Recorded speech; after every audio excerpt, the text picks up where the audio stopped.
ताज्या बातम्यांसाठी महानकरेला सबस्क्राइब करा आणि बेल आयकॉनला क्लिक करा। आरक्षणाच्या अंमलबजावणी मागणीसाठी इचलकरंजीत धनगर बांधवांचा रास्ता रोको, सरकारच्या विरोधात तीव्र निदर्शने।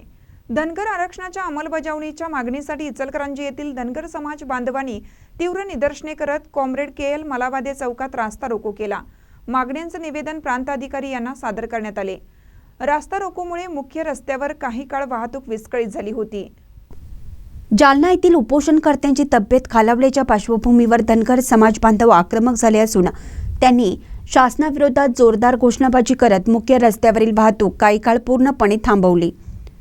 धनगर समाजाच्या ST आरक्षण अंमलबजावणीच्या मागणीसाठी जालना येथे 17 सप्टेंबर 2025 पासून दीपक बोराडे उपोषणाला बसले आहेत।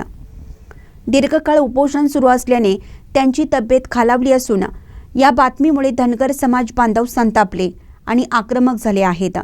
धनगर ST आरक्षण अंमलबजावणी झालीच पाहिजे, यळकोट यळकोट जय मल्हार, धनगर एकजुटीचा विजय असो, या सरकारचं करायचं काय, खाली मुंडकं वर पाय अशा घोषणा देण्यात येत होत्या।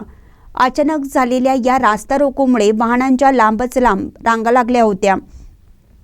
मुख्य रस्त्यावर रास्ता रोको झाल्याने शिवाजीनगर गावभाग वाहतूक पोलीस तातडीने चौकात दाखल झाले।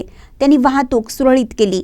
आंदोलनात राजू पुजारी, प्रदीप खोत, शिवाजी शिंदे, सागर अवघाडे, अण्णासू कचरे, सौरभ माने, दीपक आर्गे, संतोष शेळके, विनायक हिरवाडे, शंकर पुजारी, मलकारी लवटे, लक्ष्मण हिरवाडे, रमेश पुजारी, अक्षय काळे, जयवंत ताटे, तानाजी बंडकर, राजेंद्र जोंग, प्रदीप अणुसे यांच्यासह धनगर बांधव उपस्थित होते।